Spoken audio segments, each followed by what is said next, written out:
He wants to wait. Like you don't see. You ready on the Either the.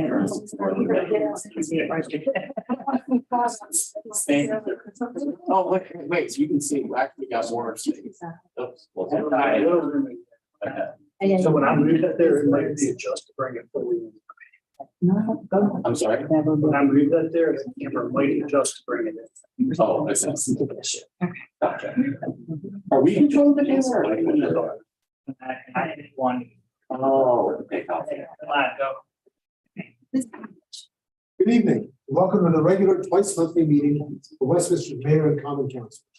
Please note that our meetings, although open to the public here at City Hall, are also available and streamed live on the city's YouTube page, as well as the Community Media Center channel and website. Now we'll begin as we do every meeting with the pledge to the flag, followed by a moment of silence. I pledge allegiance to the flag of the United States of America and to the republic for which it stands, one nation, under God, indivisible, with liberty and justice for all.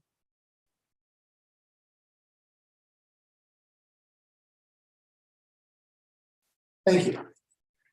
As a courtesy to everyone, please take a moment to silence your cell phones or any other electronic devices you might have that might disturb the meeting. Thank you.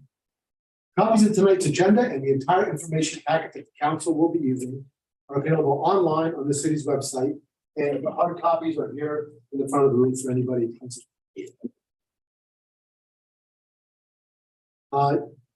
Usually at this time, I introduce special guests who are here. I'm going to allow Councilman Hoff to do that tonight because he's got a guest list in. Mr. Hoff. Thank you, Mr. President. I have a special introduction to make tonight. As some of you may know, I work out at Westminster Strength and Conditioning on John Street with my lifting coach and friend, Eric Sugars. And last week, Eric introduced me to Stella. Stella has been living at the Boys and Girls Club in Westminster these last few years, but wanted to venture out from home and explore our fine city and meet new people. While we were lifting together last week, Stella asked Eric and I where to explore next. And so I invited Stella to our council meeting tonight here to meet my colleagues and to learn about local government. After tonight's meeting, Stella is going to walk over to our admin building at 45 West Main Street and hang out there for the rest of the week to meet all our employees and members of the public that may stop by. After the meeting, maybe we can snap a quick photo with Stella and post to our various social media accounts. Stella's friends back at the Westminster Boys and Girls Club are following Stella's adventures around town on social media and are very excited to see all the adventures that Stella has, including this one. And if you would like to get a photo with Stella, please feel free to stop by our admin building at 45 West Main Street and snap a photo and post it on social media while tagging the Westminster Boys and Girls Club. Thank you, Mr. President. Thank you, Mr. Hoff. Move on now to next item is presentations. We have two presentations this evening. And for the first one, I believe we're going. He's not logged on. Very good. All right. In that case, we'll move on to the other one. We're pleased to have with us tonight the executive director, the new executive director, relatively new anyway, of the Carroll County Arts Council, Ms. Lynn Griffith. Ms. Griffith comes to the Arts Council with a distinguished career in the arts so far, as well as a great background in management. Exactly what the council needs. We're pleased to have you tonight to share with us what's happening at our most beloved tenant here in the city. Thank you. It's a pleasure to be here. Doug, I couldn't log in because I didn't know the password. So, okay, thank you.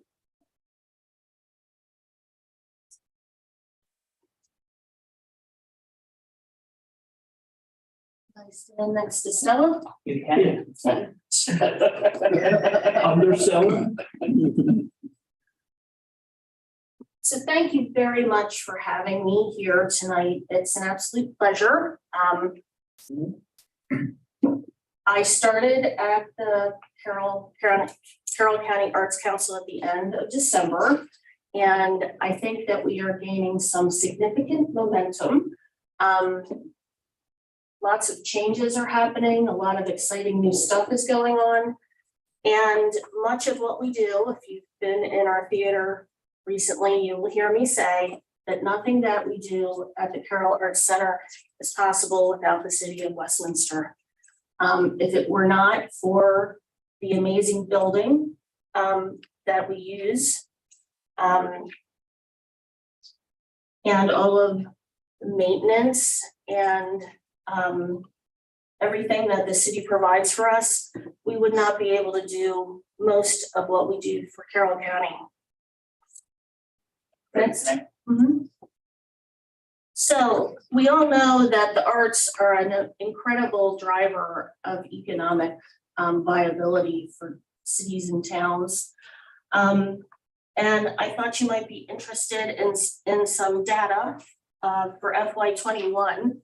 FY22 hasn't been released yet. This all comes from the Maryland Department of Commerce. And in FY21, despite COVID-19,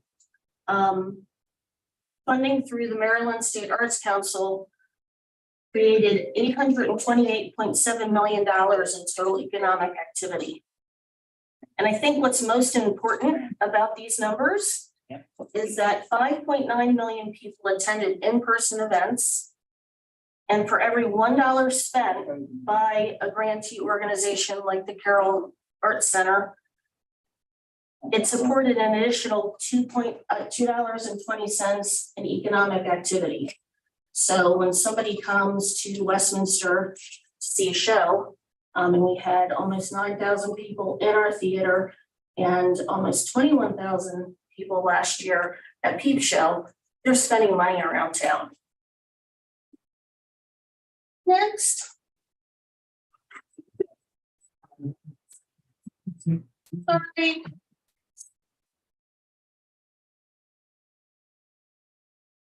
So in FY22, we had 27 theater events. We managed to keep our doors open despite COVID. We saw a huge plunge in attendance, but people were still coming. We had 6 special events, things like Festival of Reeds, Peep Show, and Art in the Park. We had 7 gallery exhibits, including Icons of American Animation, which was a partnership with McDaniel College. Over 3,000 people came from all over the place to see this exhibit. We even had curators from the Smithsonian come and check out the exhibit. We sold 8,300 tickets to in-theater events. We had almost 21,000 people at the Peep Show, and we did this on a budget of $741,000. Not including the Peep Show, people that came into the Arts Center came from 8 different states, 14 counties and Baltimore City, 186 unique zip codes.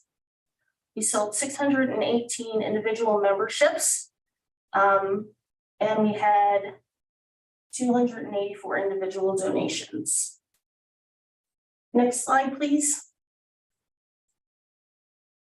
So we are growing leaps and bounds in FY23. We will have 87 events in the Arts Center. And I've grouped those into 7 different series.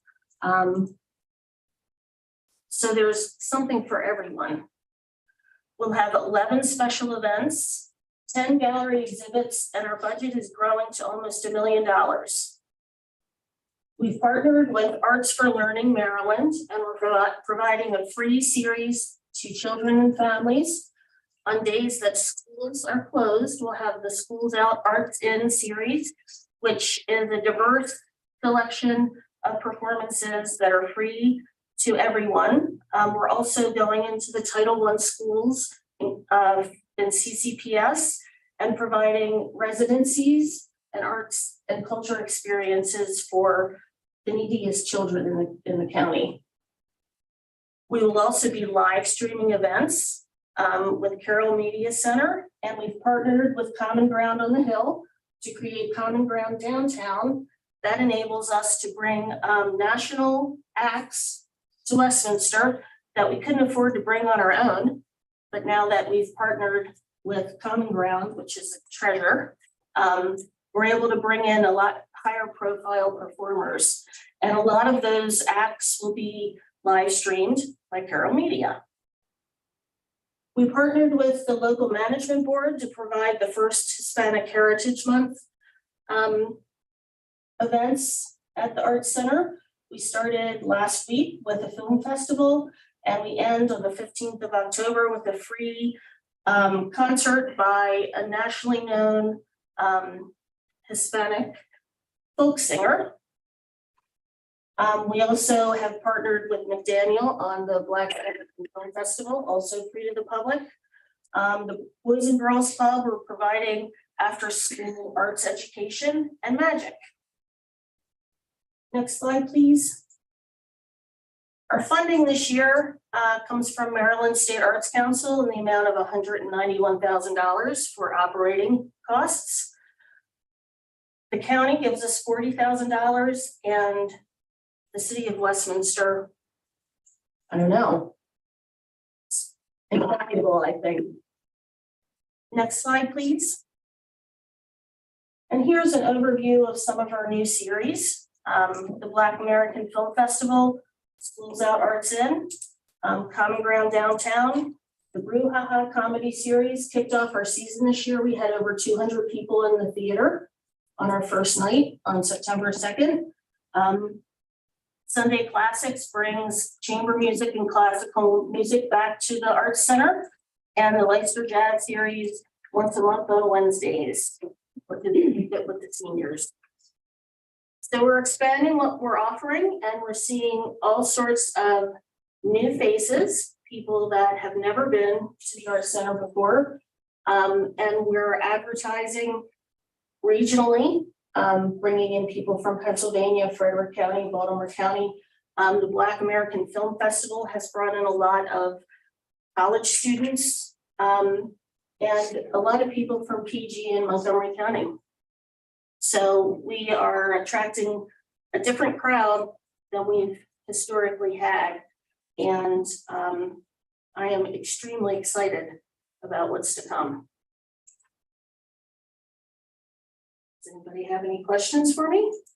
Well, thank you. That's it's great to have a presentation. It's been a long time since we've had anybody come and share with us what's going on, other than our liaison, who does keep us well informed. For those who don't know, I think it's important that everybody realize that, of course, the city of Westminster does own the old Carroll Theater building. And we also maintain the building for the Arts Council, for whom we provided at a nominal fee. And we used to provide a cash grant to the Arts Council, and the Arts Council would pay utilities, but then we realized that it didn't make sense to write you a check and have us write bigger check back. So we just stopped doing that, and we picked up the utilities as well. And it's been great over the years since the Arts Council has been living at the Art Center to have that not only a great anchor for them in the town, but also to provide so many terrific cultural events here in the city, and provide access access for a lot of people to a variety of different artistic experiences they wouldn't have. To create a bridge to the college, which is a really valuable thing, something that also the Arts Council has played an important role in. So, but we're going to have you here to share some of this with us tonight. We're looking forward to great things under your leadership there. Anybody have any questions? Please go. Mr. Foster. So, thank you, first of all, for coming out this evening. It played incredibly important role downtown, in my opinion, and in all of our opinions. A couple of things. Number one, you said nominal fee, but it's really the dollar, is that right? Just so it's clear to everybody, nominal could mean, a small rent, but I just want to make sure That's it's $1 for a year, so. And we haven't been invoiced this year. We have our on the table. Yeah, our finance director. So a couple quick questions. You mentioned that you sold about 600 or so memberships. But what does a membership look like in terms of what why would somebody join? What's the benefit? The largest benefit to a membership, which you can get for $20, is that you get a discount on all of our tickets. And you get invited to some special events. We have like a pre-opening event for Peep Show. You can also display your artist in our annual member show. We have about 116 pieces in the member show that's going on right now. Excellent. And then, your budget's about 9 or so, it's gonna be this coming year, about 900 or so. And when you put the one slide up, you showed about 140 in grant funding, maybe from the state. 191, And then 140, then 140, and then 40, it's two different numbers. the 190 comes from Maryland State Arts Council and 40,000 comes from Carroll County. So where does the rest come from? Well, there are some additional grants that are available through the state. There are also foundation grants like Exelon, which owns BG&E. They have a rural arts grant that we've applied for. I get sponsorships from around town. We do make income off of ticket sales. But I am working really hard to move away from a funding model that depends on ticket sales. I'm a big believer that cost should not be an impediment to experiencing the arts. And if you look at research, recent research, the number one reason that people of color don't attend arts events are transportation and cost. And I would really love to diversify our audience. And I think bringing in relevant programming is the most important thing. And the second thing is to make sure that we can procure funding to make those events accessible to everyone. I don't think that a $25 ticket should keep someone from seeing any work of art that might inspire them. Thank you. Thank you. Anyone else? All right. Well, thank you very much. I hope we can make this a regular occurrence, to have, a visit from you. Kevin will tell you that I love to talk, so anytime you want to hear from me, you come. That's great. And you want to plug your next big event? Where you go? Oh, we have so many big events. On Saturday, we have a Southern rock concert with a band called Chesapeake Suns, who just signed a contract in Nashville and will be leaving Maryland. So this is your big chance. The Black American Film Festival is every other Friday at 7:30. It's curated and hosted by a McDaniel professor. And we have a post-movie question and answer session, which is fascinating and sparking some interesting conversations. There's a ton of stuff in October, but one thing I'm super excited about is our first Schools Out Arts In event is on Friday, I think it's the 10th, and that's the history of hip hop. And after the presentation, the dance troupe will come out into the lobby and everybody gets to try out their moves. I won't be participating in that, but just be watching. So that's free for kids and I'm looking forward to launching that. Well, again, thank you so much for coming. Mr. President, Thank you. Oh, yes, is it possible? I had a quick question if it's okay. You mentioned that you've got some people coming from various counties. And I was wondering, do you think that's due to spectacular programming, or do you think that's in part from post-COVID, a love for the arts, or do you have any idea what might be bringing folks out here from the various counties? I think usually when somebody comes to the theater, it's because the specific programming sparked their attention. If you look at Peep Show as an example, we get people from all over. We had somebody from Maine who happened to be in Baltimore, drove out this past year. And we had people from Talbot County. I mean, people come from all over. And events like that become family traditions. So I think, the arts spark curiosity and people see a performer that may be unique and it's worth the trip. The reason I ask Mayor Council if this is a good opportunity to connect the Downtown Business Association with the data that we have here showing who's coming in when. We already know the Peep Show brings in a lot of people, so that's a good example, but we may be able to dig in there and get some good feedback to give to the downtown businesses to help drive additional traffic to Main Street. Well, and there's a lot of different opportunities, but also, of course, the Festival of Reeds is coming up. Mhm. And that's always also a tremendously well attended event. So, Well, I think that we have an excellent opportunity to bring people into Westminster. And then I think we really need to work on keeping them here after the show. So they're not getting in their cars and driving home. If they're coming here, we need to really maximize the benefit to the city. And we do have several businesses that sponsor some of our events, but with the Chamber of Commerce's help, I'm working on, widening our outreach, so there's more opportunity. that's great. Right, anything else? Right, thank you again. Thank you. Right. Our next presentation is our quarterly update from Magic, and I believe joining us virtually is Mr. Graham Dodge, the Executive Director of Magic.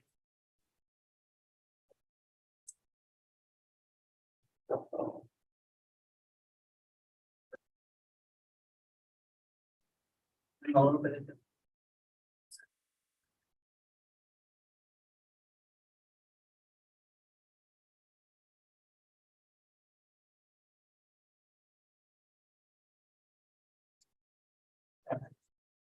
There's two meetings, so he must be in the other one. Just trying to how to get him into this. Mr. President, we may want to scoot forward just a little bit while we Right. take care of the technical Fair enough, right? difficulties. We'll move on with the agenda while the clerk figures that out. We have before us this evening two mayoral appointments. And the mayor asked me to read this statement to all of you, which I'll do before we take up the two appointments. From the mayor, I'm pleased to introduce two candidates for positions on city commissions. Ms. Grace Kelly Lawler for the Historic District Commission and Mr. Scott Graff for the Board of Zoning Appeals. Both candidates will bring experienced backgrounds to these appointments and will provide a valuable service to the city. I would like to offer my heartfelt thanks to Ms. Kelly Lawler and Mr. Graff for volunteering their time in the city. You all received the biographical information on the candidates in your packets. And at this time, we'll go ahead and take up the two appointments. On the first nomination, we have a motion to confirm the appointment of Ms. Grace Kelly Lawler to the City of Westminster's Historic District Commission for a 3-year term ending on September 26, 2025. I'll make a motion. And a motion by Ms. Gilbert, is there a second? I'll second. And there's a second by Mr. Dayhoff. All those in favor, please say aye. Aye. Those opposed say nay. The ayes seem to have it, the ayes have it, and the nomination is confirmed. And the second nomination, we have a motion to not confirm the appointment of Mr. Scott Graff to the City of Westminster's Board of Zoning Appeals as an alternate member for a 3-year term ending on September 26, 2025. I have a motion by Mr. Hoff. Is there a second? And a second by Mr. Kovaci. All those in favor, please say aye. Those opposed say nay. The ayes seem to have it, and the ayes have it, and the appointment is confirmed. Thank you all very much. We have 2 items on the consent calendar this evening. We have a motion to approve the consent calendar. I'll make a motion. Thank you, Ms. Gilbert. There's a motion by Ms. Gilbert. Is there a second? I'll second it. There's a second by Mr. Kovaci. All those in favor of approving the consent calendar, please say aye. Aye. Those opposed say nay. The ayes seem to have it, the ayes have it, and the consent calendar is approved. The mayor is unfortunately not able to be with us this evening. Ms. Inhofe. I may have been moving fast. Maybe I missed it, but did we approve the minutes? No, I skipped over the minutes. You're right. Thank you very much. Appreciate that. Motion to approve, Mr. President. We have minutes from 2 meetings, a meeting of September 12th and the work session of September 12th. And we have a motion to approve by Mr. Dayhoff. And is there a second? Second. The second by Ms. Gilbert. All those in favor, please say aye. Aye. Those opposed say nay. The ayes seem to have it, the ayes have it. Minutes are approved. Thank you. Thank you, Ms. Impulse. Moving too fast. We have there, unfortunately, is not with us this evening. We will do reports from standing committees. Mr. Bell, anything you'd like to add on the Arts Council this evening? Thought it was an excellent presentation. I'm a geek for all the data. I always like all the statistics. I have suggested with Ms. Griffith that maybe she come in on a quarterly basis. I think that would be a lot of fun. It was a informative presentation on her part. And we're really excited about her leadership. She's bringing about a lot of really great changes. She's building upon past successes and doing some innovative things, and we're really looking forward to it. That one item that she mentioned, we've been working pretty hard at, and that's that vertical integration, that once folks come to town, maybe they can go to our restaurant, shop in some of our stores downtown, and with some of that economic invasion. She's working hard on it. So that's my report, Mr. President. Thank you. Thank you, Mr. Dayhoff. Mr. Ha, Economic and Community Development.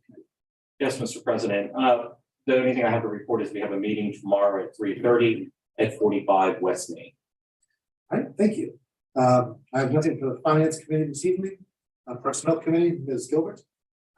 Again, I just want to continue to make people aware of the numerous positions we have at Westminster City available. You can check our website out for full descriptions of all the positions, and the applications are available online. Oh, thank you. Mr. Kavachi, Public Safety. Thanks, Mr. President. First item is the police department and detectives worked very hard to locate and arrest two individuals, Donovan Smallwood and Byron Palmer, who were charged with burglary, conspiracy, and 51 counts of malicious destruction. And that all relates to the incidents back in March of 22, where they damaged our fitness center, as well as slashing tires and damaging, I think, another business in downtown. Both of them have been arrested. I think one is out on bond, the other one's still being held at the detention center. But that took a lot of work. It was a lot of effort to get them back here. They're both Pennsylvania residents. So they had to do extradition and things like that. So kudos to the police department for doggedly pursuing them and finding them and bringing them back here. And hopefully the court systems will mete out some justice for them, because this went beyond just the stupid kid stuff. First of all, they're both adults, and they're not even that young adults. I mean, 23 years old, that kind of range. So this was just not a very good crime, not just some kids being silly. So thank you, Chief, and please pass on our appreciation to the detectives and other officers that were involved in, closing that case as much on your end as possible. Hopefully the Justice Department will do it, the judges will do their job. The Westminster Police Department was they attended an event called the Making Recovery the Epidemic Community Solutions. It was a conference hosted on opioid prevention by the Carroll County Opioid Prevention Coalition at Carroll Community College. And Chief Ledwell was on the panel that helped hold that event and answered questions, and was one of the experts that was involved in it. And he's got a very nice picture that I wanted to make sure everybody had a chance to see. It was on the front page of Carroll County Times. Chief, I brought this in case you need a copy of it for yourself. We won numerous awards. Westminster Police Department won the agency award, and Chief Ledwell himself won an individual award. It just goes to show the continued effort that Chief and his staff, but it really starts at the top. The Chief's keen interest in helping try to mitigate the problems caused by the opioid crisis that's been going on for decades now. Everybody talks about we need to fix it and do things about it, but the Chief actually puts his money where his mouth is. We hear it all the time from agencies throughout the area that Chief Ledwell is considered one of the most consistent proponents of treating this crisis and going after it, not trying to just arrest our way out of it, but to prevent it, to get people the help that they need, and to do the things that really are probably more solution oriented than just dealing with the aftermath of the problems that it creates. A couple of other quick things. PFC Lieutenant Wright, PFC Ash, and PFC Ortez, attended a community resource center over at, a community resource fair at Together We Own It. We have a couple of cadets currently at the Carroll County Sheriff's Office Police Academy, so we're looking forward to them getting out, getting on the street relatively soon. We have some applications for a single vacancy we have in the Sworn area. And I'm sorry, not applications, we have a candidate that's moving through the process, so that's good. So we're pretty well up to speed on our Sworn area. We also have a vacancy in dispatch. We have a number of applicants for that.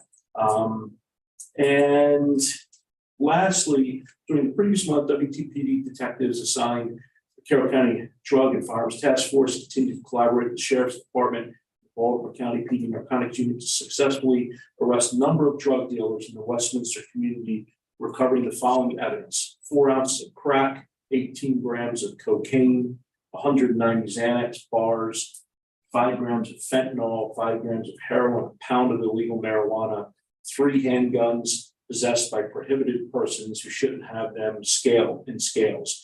While we normally don't highlight these daily drug enforcement operations, Chief wanted to emphasize that we continue to collaborate with partners, collaborate with our partner agencies to address and enforce these laws here in Westminster, and to talk about the success that we have. And I think that's really critical. That the Chief has built a coalition with our other agencies in the area, and has been working very hard to make sure that he's bringing to bear all the resources that he can put his hands on, not just his own department, but all the other agencies to bring them in and to, get this type of stuff off the street. And that's not a small amount. 5 grams of fentanyl, that is a significant amount of fentanyl. As we all know, it just takes literally a pinhead size drop of it to be very problematic. So, Chief, just wonderful work. Again, you're just knocking it out of the park on a consistent basis, and we greatly appreciate it. I know that was a long report, and I apologize, but thank you, Mr. President. Thank you, Mr. Clark. It's important to hear those things. And particularly, I know that all of us in the city, we're deeply troubled by the break-in at the fitness center, and the events around that. The other members have done so. We deeply appreciate. Again, as Mr. Clark says, the doggedness in pursuing that. Very much appreciated by all of us, as well as the daily work. Mr. Clark, you want to move on with Thank you, the Mr. public works? President. It'll be much shorter. So there was a service leak on Davis Drive, and the utility departments had shut down a water main on Washington Road in order to fix the leak. Approximately 50 homes were without water for about 2 hours. Great work by the departments to minimize disruption. 50 homes for 2 hours while nobody wants to be without water. That's fast. To deal with a problem like that within 2 hours and only to have 50 homes affected, I think speaks volumes about the job that the utilities department does all the time. And this kind of thing goes on with some regularity. We don't always get a chance to talk about it, but it's just a good example of the great work that they do. Fall Fest, the Streets Department assisted the Recreation and Parks Department to host the Fall Fest. Ms. Gruber's not here, right? Yeah. So, we're not going to talk all about Fall Fest this time. I'm sure we'll do that the next meeting, but it was a great event. But the Streets Department, because of the Public Works report, helped tremendously with that event. It was record turnout. They did things like had a hayride where we had Streets Department folks driving the tractor around the hayride. They monitored, took care of all the fire pits and s'more stations, which those things are big hits. People really dig that stuff, and it makes it different. It's not just a carnival. It's an event. It's an affair that people come to, and I think they really enjoy it. And they put a lot of work into it. Those guys are out there working. I was over there with my granddaughter watching them empty trash and just move stuff around. All the hard work that goes on that I think, frankly, goes unseen. And I think we're all very grateful for the work that the Public Works Department does to make those events happen. So just again, thank you very much to you guys for all the work that you do. Thank you. There you are. Couldn't find you. So thank you very much. Yep. That's all I have, Mr. Right, President. thank you, Mr. Kavachi. Mr. Lehoff, Recreational Parks, anything you want to add? Yeah, I'd like to echo Mr. Kavachi's remarks about Fall Fest. It was a great event. I look forward to seeing the numbers. And the choreography with the police department and the street department and rec parks. And of course, the big hit was Tom Kowalczyk and we labeled it the kissing booth. It was the information booth. But a lot of folks, a lot of municipalities try to do what it is that we do on a routine basis. We've had Snyder amusements now. It's now called Snyder Attractions. This is the 19th year that we've had that partnership, and the choreography and the operations that we have. The owners were there the entire time, and they really care that everything goes well. So it's just a great event. I look forward to seeing the numbers. Brings a lot of people into town. That'll be my report, Mr. President. Thank you. Thank you, Mr. Lehoff. I just mentioned that we're trying to get a technology committee meeting together, but trying to match up schedules. Hopefully we'll be able to manage what they've done, in the next couple of weeks. Hopefully for the next council meeting. And so now, speaking of technology, I'm pleased to say we have Mr. Dodge. We finally matched up his meeting and our meeting. So we appreciate you hanging in there with us, Mr. Dodge. It's always good to have you here with us for your quarterly report. So the floor is yours. Thank you very much, council members. And again, I apologize for the delay. I'm sorry I can't be there. You don't have to sound, Mr. Dodge, just a minute. Testing, 1, 2, 3. Coming through. Testing, Dodge, still no. testing. Yeah. 1, 2, 3. Wait a second. Stop. Illumination. Check, 1, 2. That's very good. All right, go ahead, Mr. Dodge. Check, 1, 2. Can you hear me? We can. All right, great. Again, I apologize for the delay and for not being there today. I'm recovering from a sickness. It's not COVID, thankfully, but it's something I figured it'd be prudent not to expose all of you to it. We appreciate it. Thank you. Yeah, you're welcome. So how this is going to work is I'm just going to talk through the slides and I'll say next slide to Doug to advance. So right now we should be on the title slide. And on the title slide, I just want to point out this is our fourth quarter progress report for April through June. So we kind of are delayed in reporting at this point. So our next report hopefully will come on the heels of this one sometime in October or November to report for July through September. So next slide. For those who are uninitiated to Magic, I just, as always, like to point out what we actually do, since that's a popular question I get, is what does Magic do? So we are a 501c3 nonprofit set up to really promote innovation, education, and incubation here in the city of Westminster, and to talk about the benefits of gigabit fiber. And we create programs that attract students and workforce, entrepreneurs and startups, investors and funding, industry volunteers and mentors. That helps us output economic development, workforce development, so on and so forth. Next slide, please. Our vision for the city of Westminster can be summed up as our hashtag Silicon Main Street, which we proudly display on the outside of our window at 38 West Main Street. That is to say, we have a vision for a technology-driven economic development plan for Westminster to reverse the flow of commuters, to lead to net positive job growth and increased city revenue. We want to create a sandbox infrastructure on top of our gigabit fiber network for technology and innovation. Next slide, please.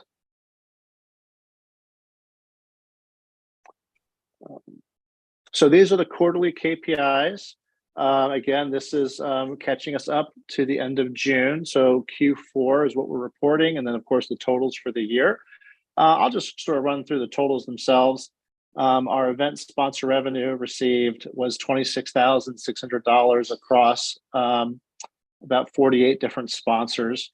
We had stakeholder revenue, individual donations to the organization totaling $24,915 for the year.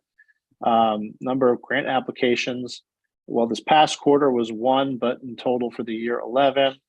Last quarter was once awarded, and then total was 6 awarded for the year, totaling $252,535 for the year. That does not include the city's contribution to Magic. Multi-year awards, however, there were no new multi-year awards. We are in the cycle of 2 different multi-year awards from the Collard Foundation and from the Hill Development Group, which we have reapplied for in this most recent quarter that we're currently in now. And I'll report on that in the next quarter. This past quarter, a number of volunteers from venture capitalists, startups, and tech companies. We had 10 of those. Every quarter is not a unique number, meaning there may be repeats quarter to quarter. So I don't sum that up as an annual total. Next slide, please. Number of outreach meetings held with Westminster-based businesses and CEOs was 10 this past quarter, bringing us to a total of 33 meetings with Westminster CEOs. Number of outreach meetings held with business CEOs outside the city of Westminster, 5 of those this past quarter, a total of 19 for the year. Jobs placed within the city. Unfortunately, there was 0 jobs placed within this past quarter. There is 1 place in this current quarter that we're in, but I'll report on that next time. Total of 4 jobs placed this past year. Jobs placed outside the city was 0 for a total of 1 job that we facilitated outside for the year. Number of conferences and events attended or hosted. This past quarter, there were 10 of those, totaling 39, which is quite a few for Magic. And then number of conferences, business events attended at which we promoted the Westminster Fiber Network was almost all in terms of we had 39 events attended, and 37 of those we were in some way, shape, or form talking about gigabit fiber and Ting. And then for the year, we had a total of 15 unique media publications about Magic in the city. This past quarter, there were 3 of those. So next slide, please. Other accomplishments this past quarter, we were awarded a $77,000 grant from Knorr Brake to build the Autonomous Robotics Innovation Center. We've launched a Magic paid internship program for high school students. The image that you see there is actually a thank you card handwritten by one of our high school students who was one of our Magic interns for the semester, thanking us for the experience. We worked with a McDaniel student to launch the Westminster Transportation Survey, of which council we shared the results of which with the council and the mayor. We launched a free online safety workshop for senior citizens that has since been originally hosted at Carroll Community College, has now since been hosted over at Carroll Lutheran Village, and we've seen those numbers go up with each workshop there. We launched our Good Game on Main monthly game nights throughout this summer. It's the last Friday of each month, and we had about 5 different families. We had, I think, maybe a total of 14 or up close to our maximum occupancy in our office. And we had 3 different consoles going on 3 different screens, and we had the kids playing Mario Kart and Super Smash Bros. And we fed them pizza and candy and soda. I'm sure their parents appreciated that. And we had our CTF 12 back in April, had 300 students across the US and Estonia. I know we're celebrating our relationship with Estonia coming up soon. And then we had a successful founding board succession process. So all of our founding board members, including Dr. Wack, George Perkins, Tyler Sturgill, to name a few, all familiar names to council. They've all now exceeded their maximum terms or hit their maximum terms. So we now have Jennifer Young as our new board president.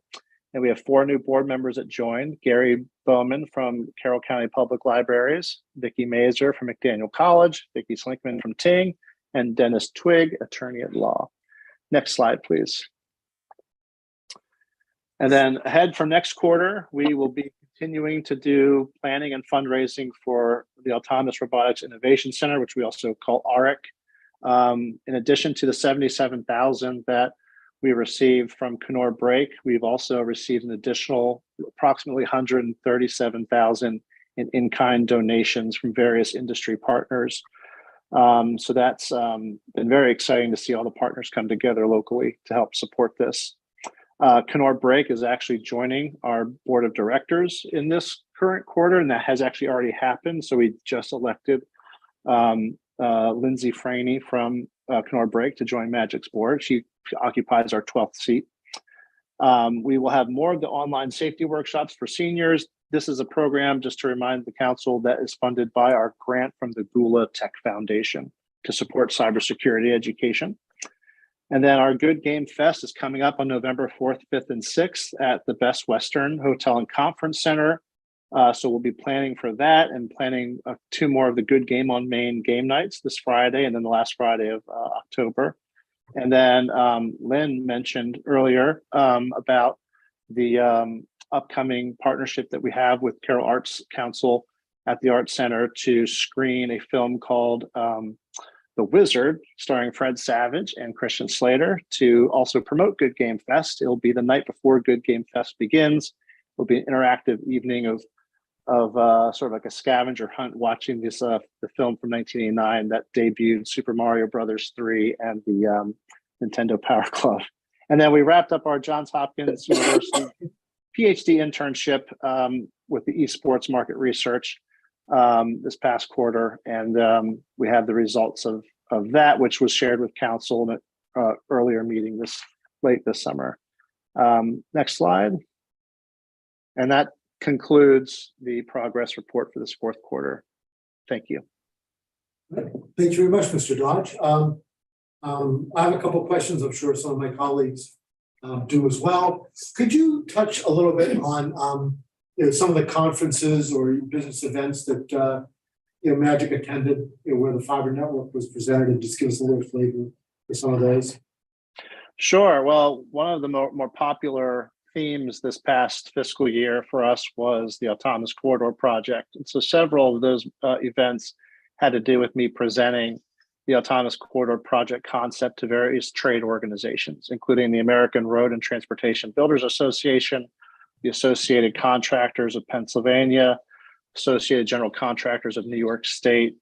So I've had quite the whirlwind tour of events in which I run through a lot of what you saw this evening, explaining who Magic is, explaining why Magic exists, and what the city of Westminster has done with gigabit fiber as the basis for the Autonomous Corridor project. So then there's also just the events that Magic puts on, including our CTF, our Capture the Flag competitions, our Business Risk Conference, which we held at Carroll Community College back in March, and several small events. And then we also have, of course, our 1 Million Cups weekly meetings on Wednesday mornings, which is not actually counted in that total sum number. I didn't consider counting all of those actually, but all the other big events are what is represented in that number. I'm looking at the cumulative total for the year. For the 4 quarters, you had 4 jobs placed or facilitated within the city of Westminster, and then 1, outside the city. Could you just share a little more on that as well? Sure. Yeah. I know that we have referred people to Yesti, which is next door to American Ice Cafe. At least 1 or 2 of those positions were filled there. We have also hired directly at Magic. And so there may be 1 or 2 that are included in that as well. Okay, thanks. And congratulations to your new board. It's exciting to know that Magic's been around long enough that all the original board members have been able to cycle off, and sounds like a great new board. The new members all sound terrific, and they're very pleased that we've gotten those folks engaged. Does anybody else have any questions, Mr. Dodge? Mr. President, Mr. Dayhoff? not as much a question, but under council comments later, I'll comment upon the philanthropy of the Philanthropist of the Year award that occurred last week, and I was excited to learn Billy Live won one of the awards, and the one individual, the organization in town that reached out to Billy Live when he first came to town was Magic, and Magic helped him get started, mentored him along with some of the organizational challenges, and I'm excited to learn that Magic is not only helping community with technology, but also helping to bring along other economic development in the community. And I really want to commend Graham Dodge and Magic for doing that. I talked with Billy later, and he really gives Magic a lot of credit for what they've been able to accomplish. So that's just great stuff. Great, thank you. Thank you, Mr. President. Sure. Thank you for doing that, Mr. Dodge. That's great. Anyone else? All right. Well, Mr. Dodge, thank you again. Hope you're feeling better. Thanks for not sharing whatever you had with us. We appreciate that. Thank you. We'll look forward to seeing you in person next time. Likewise. Thank you. Thanks very much. We return to our agenda. We just finished scanning committee reports. Now time for council comment and discussion. This is an opportunity for council members to share anything that's on their minds that may not appear elsewhere in the agenda or fall under their committee reports. Mr. Kavati. I'm good, Mr. President, thank you. All right, thank you. Mr. Dayhoff. Wanted to mention that we talk a lot with broad paint strokes about so many of the initiatives of the Westminster Police Department, the LEAD program and the quick response team. But I happened to have an opportunity to witness the police interact with an individual in crisis over the weekend. And this is an individual that a number of us have tried to help this individual with the various crises. And the discernment and the compassion in which a number of our police officers dealt with this individual, you could really tell that they cared and that they really went out of their way to see what it is that they could do to help this individual who was behaving extremely poorly. And they really, they de-escalated it. They tried to get her some help, and it was just, it really makes you proud of what it is that our police department's accomplishing. That was the one comment that I had. Let's see, I did comment on the Philanthropist of the Year award. The Community Foundation of Carroll County gave out 3 awards. One was to Billy Live at Wisdom Court, which is doing a lot of exciting things, again, in cooperation with the Westminster Police Department. Billy Murphy got an award for his help with veterans, and the Feather Fund, which is national. It's based here in Westminster, but it's national. It's a national fund that helps folks purchase Chincoteague ponies. And if you ever have a chance to go to Chincoteague for the pony rodeo, it's really it's just fascinating stuff.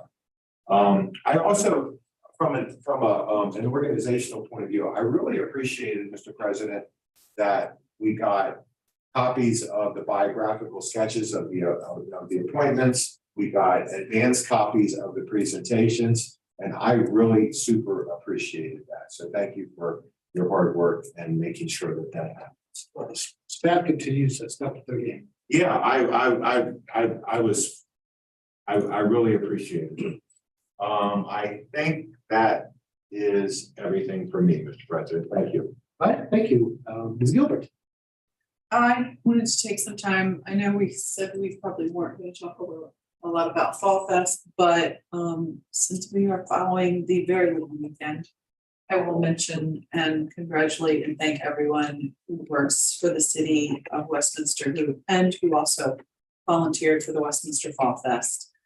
It was, again, another terrific event. We had gorgeous weather all the way up to the rainstorm yesterday, and then it was a little sketchy, but it just shows how much our employees and the volunteers, because they both put a lot of time through their entire weekend. And there were many folks, including our staff, that worked from probably Wednesday night all the way through till Sunday night, still working. From the parade to on Friday afternoon, I don't know where I've been, but I learned that the Carroll County Public Schools bring students with special needs so they can enjoy Fall Fest on Friday afternoon. So actually Fall Fest is going on all day Friday. They're actually here for most of the day on Friday. Yes. Yeah, I can see them. Okay.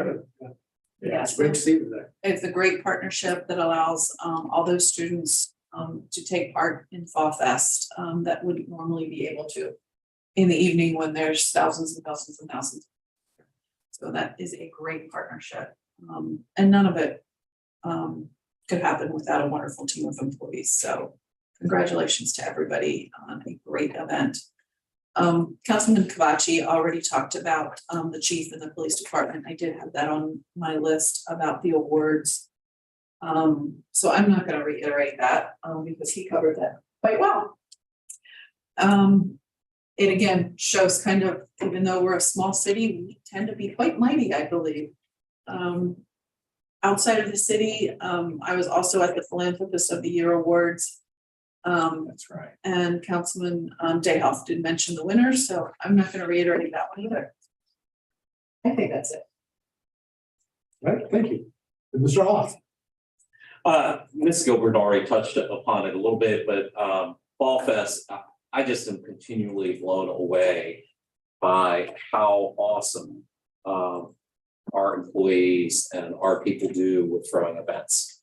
I would put our city up against any city of our size with the amount of events that we do and the quality of the events. They're just amazing. I had a great time myself. Walking in the parade and then enjoying the fire fete on both Thursday and Friday night.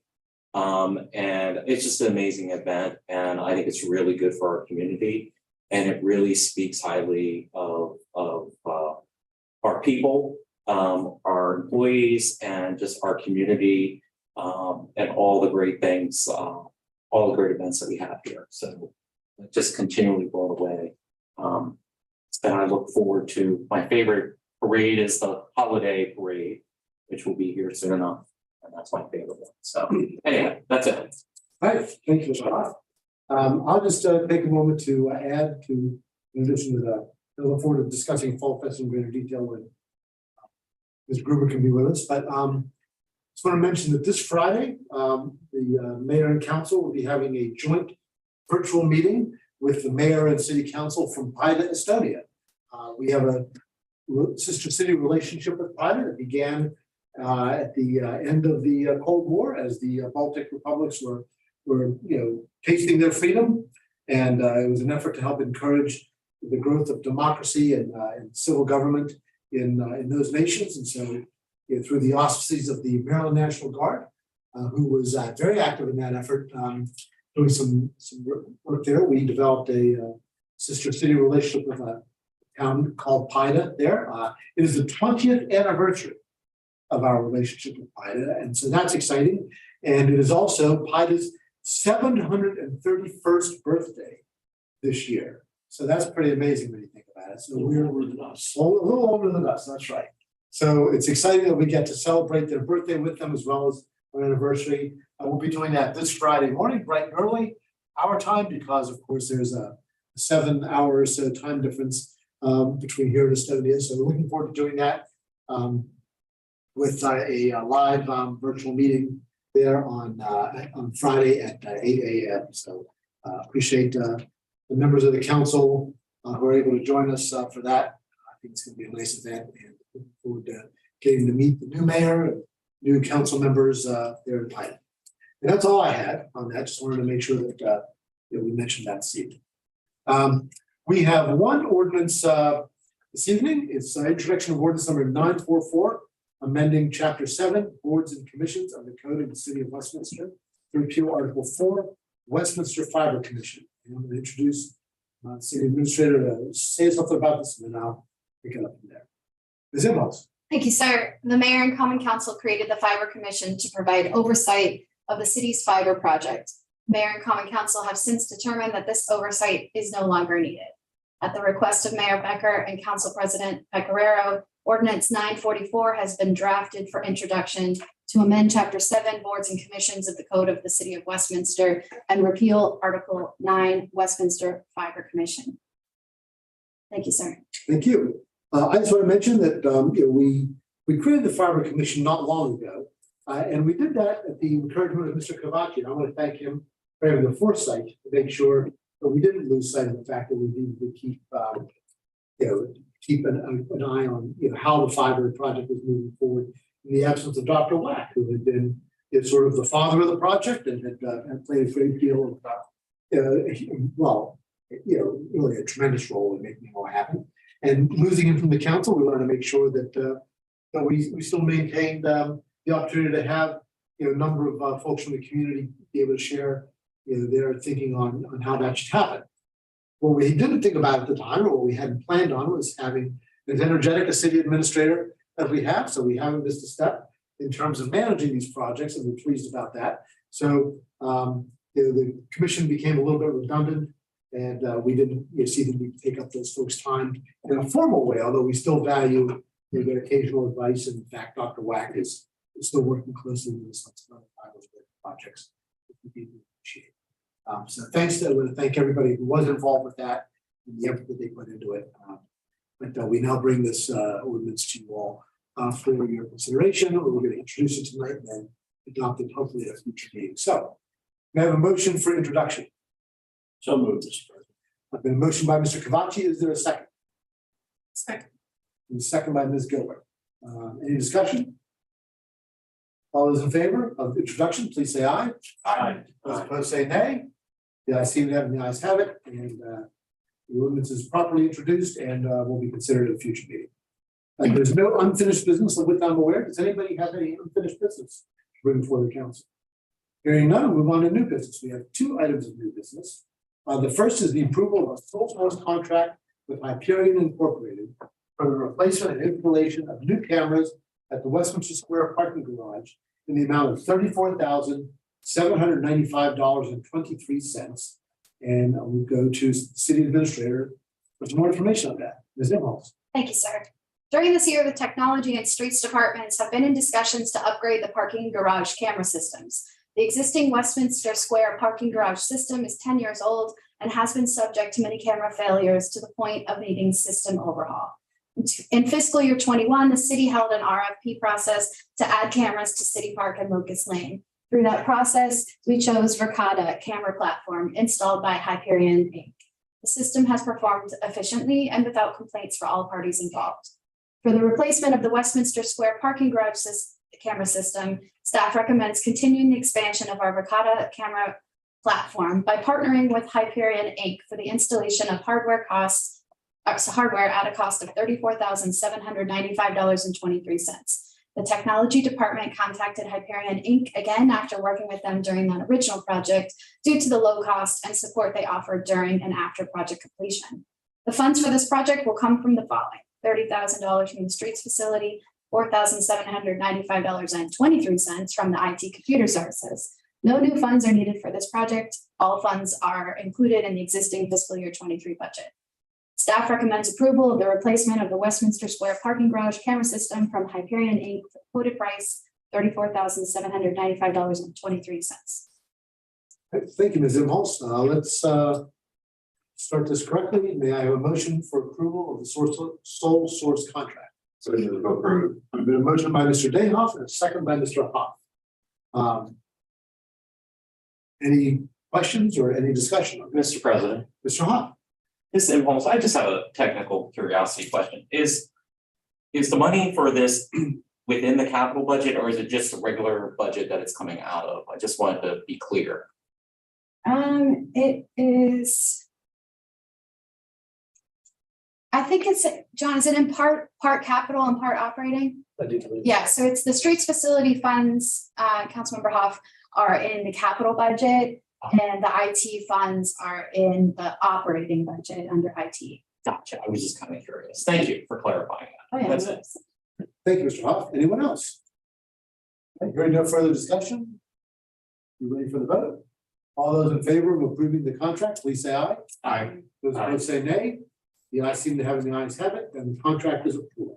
The second item is approval of sole source contract with Film Tech Corporation for the purchase of 48 membrane modules in the amount of $43,904.30. Ms. Imhoff. Thank you, sir. The Cranberry Water Treatment Plant utilizes membrane filtration for the purposes of providing potable water to the residents of Westminster and surrounding Carroll County. Replacement of the membrane modules due to age and wear are planned in the fiscal year 23 budget. The water treatment department has the opportunity to enhance resiliency by adding to that existing project and putting in an additional 48 membrane modules to the existing 432 that have already been purchased in fiscal year 23, thereby enabling a faster, more efficient response to equipment failure with minimum loss reduction capability. Additionally, the membranes are available now without a lead time, which is unusual in the current circumstances. Costs for the associated valves and fittings necessary to install them in the filter rack are included in the quote. Funding for the initial membrane replacement equipment was included and expended in the fiscal year 23 budget in the amount of $320,000. We've already spent that and budgeted for it. A budget amendment will be needed to increase the project amount by $43,904.30, likely funded from water reserves. Staff recommends that the mayor and common council approve a sole source contract with Film Tech Corporation for the purchase of 48 membrane modules in the amount of $43,904.30. Thank you, sir. Thank you. May I have a motion to approve the contract? So moved, Mr. President. Been a motion by Mr. Kavachi. Is there a second? Second. The second by Mr. Paycock. Is there any discussion or any questions? Mr. President. Mr. Hawk? Again, I just have a clarification question, because we didn't have it in the budget. I'm assuming because it's available, it's kind of one of these situations because we can readily get it right now, that we think it's wise to go out there and purchase the additional membranes Yes. now. Is that correct? Is that- Okay, They're available to us. They're the exact same membranes that we currently have. So it'll be the same age. The project will be the same age. When you think about replacing something, we'll have the whole thing at the same time. And it'll provide additional capacity. gotcha. So it's one of those cases where we can get it now, let's get it now, no Yeah. problem. Okay, thank you. Mr. President. Mr. Kavachi? I'd just like to compliment the department for the foresight. We've seen what's happened around the country over the past year or so when it comes to fresh water supply. And it seems to me like this is good planning, not a lot of money, and it gives us some redundancy so that if things do go sideways, we're still going to have the ability to produce fresh water. And I think all of us tend to forget because it just works. You turn the tap on, you got clean water, you don't think anything of it. We think we got all these problems. The minute the water stops running, that's the biggest problem. So outside of locusts or, plague, I think that's about as bad as it's going to get for us as elected officials. So I appreciate your foresight in bringing this to us. It's not a lot of money, and I think it's good forethinking, smart move. So thank you. Proactive. Right. Thank you, Mr. Kavachi. Yes, one of the 5 fundamentals of municipal government. Yeah. So we gotta make sure that happens. I just had a question. So this is for adding to our stockpile of these membranes. Is that correct? How many of these membranes do we have in operation at any one time? I'm going to turn that question over to our water Can I ask this superintendent. question just because he's here? I want to make sure he had an answer. He had to answer something. Mr. Grosnickle? 432. Okay. In 3 cells. And by adding the additional 48, it'll make it easier for us to respond to equipment failure and not lose capacity. And it's simply, they sent us 18 extra modules when we ordered 432. So they would have to be shipped back, and I thought, hey, let's replace. We have blanks in some of the module racks, so we can replace them, and it'll just make it better, because you never know. We try to plan. I have pumps, I have motors, I have drives, I have parts, but you never have what you need when it breaks. So it'll just make it better. Of course. It's a great idea. That's good when it comes to water. Yeah, absolutely. All right, you've heard from Ms. Imholz and Mr. Grosnickle. Nobody has any more questions? Come on to a vote. All those in favor of approving the contract, please say aye. Aye. Those opposed say nay. The ayes seem to have it, the ayes have it, and the contract's approved. Thank you. Thank you. All right, we'll move on now to departmental reports. Ms. Imholz. Thank you, sir.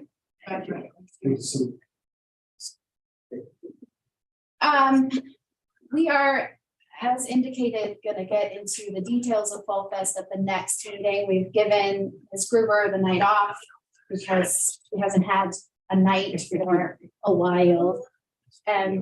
But I do want to take the opportunity to echo what Councilmember Dayhoff said, that this is a choreography. I've said this before every time you have an event, but Fall Fest is a heavy lift for all departments.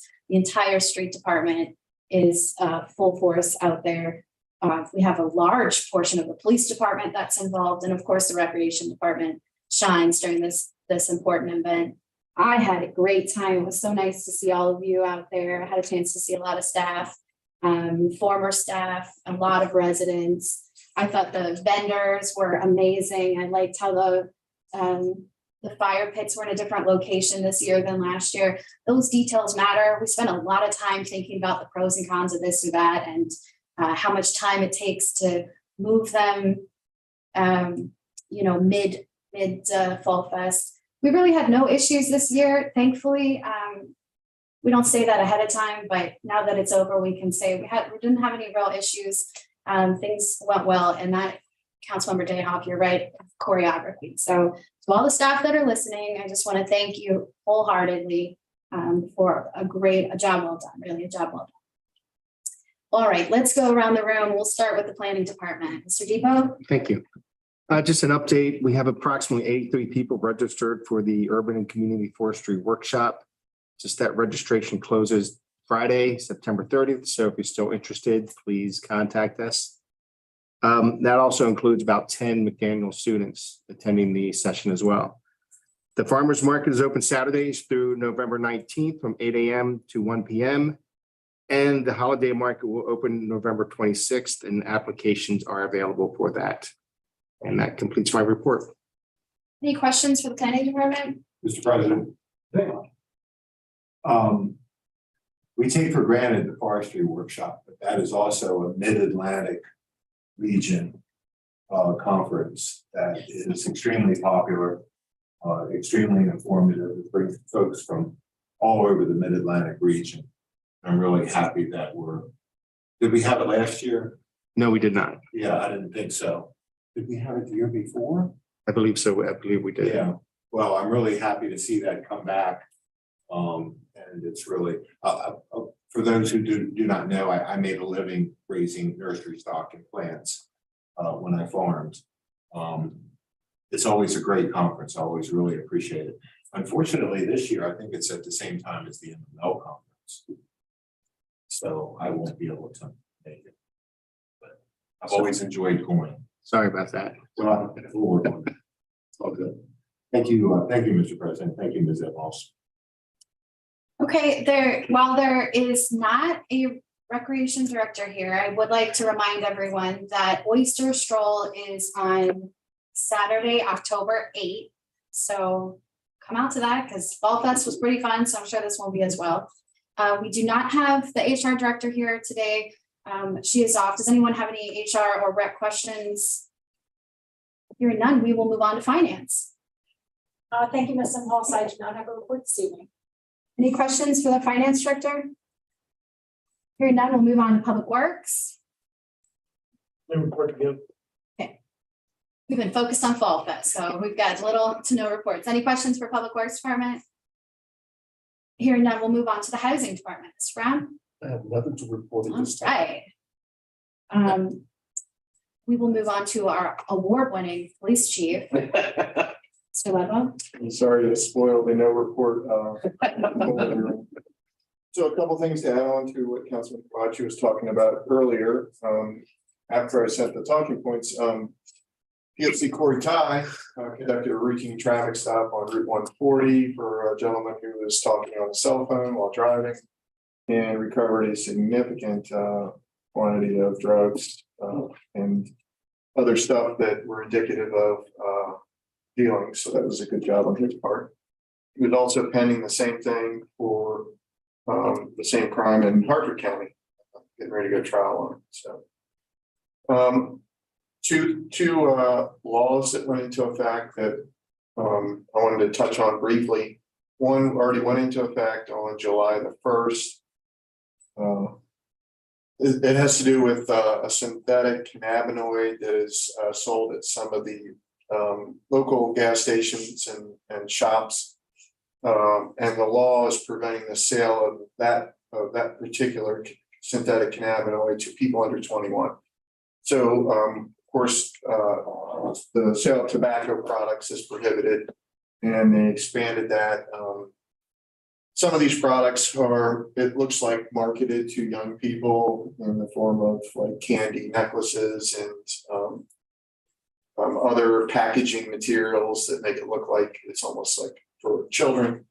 But they do have high concentrates of synthetic THC. So as of July 1, Maryland State Legislature put into law the prohibition of the sale of these products to people under 21.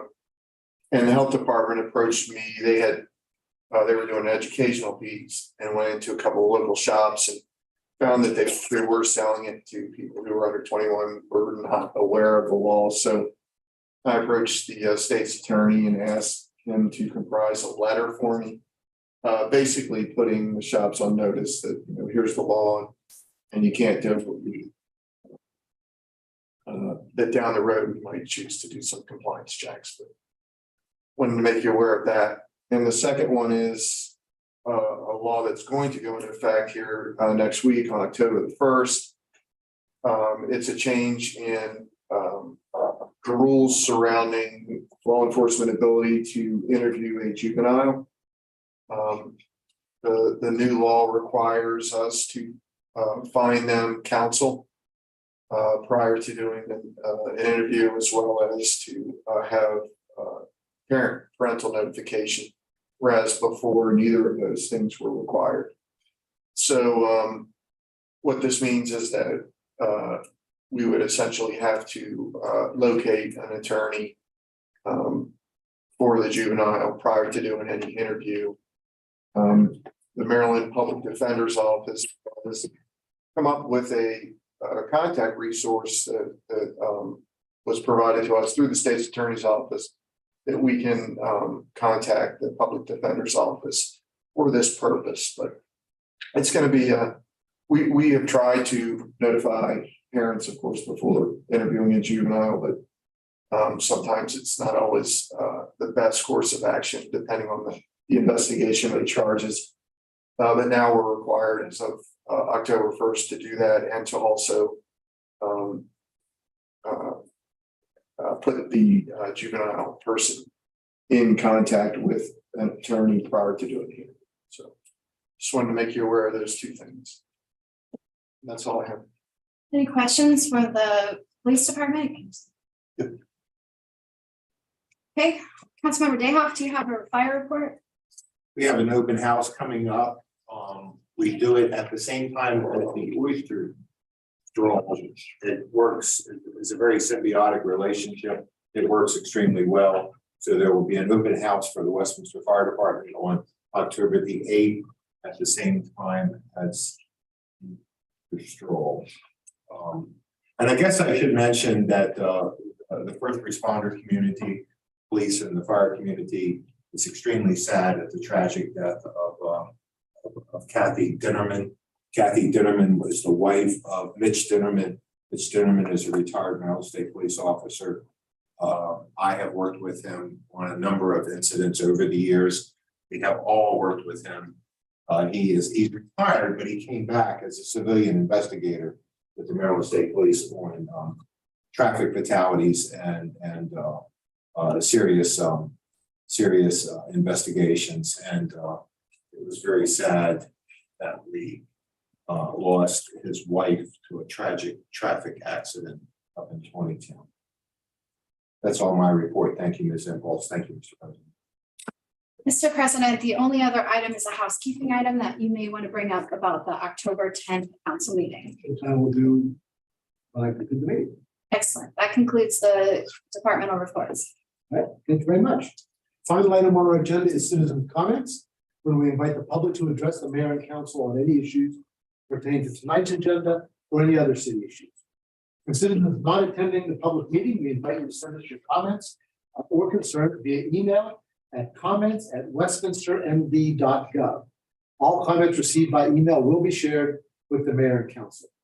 Commenters should include their address and phone number with their comments. There's no one here present tonight after for the except for Sally, who's remaining silent.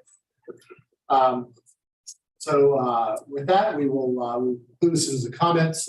We always welcome citizens to join us publicly and share their thoughts. That concludes our agenda and the meeting. I'll remind everybody, our next regular meeting will be held on Monday, October 10th, and it will be virtual, since we will have some members out of town attending the fall meeting of the Maryland Municipal League, and they will be able to join us virtually from that location. So with that, without objection, we're adjourned. Hey, Connie.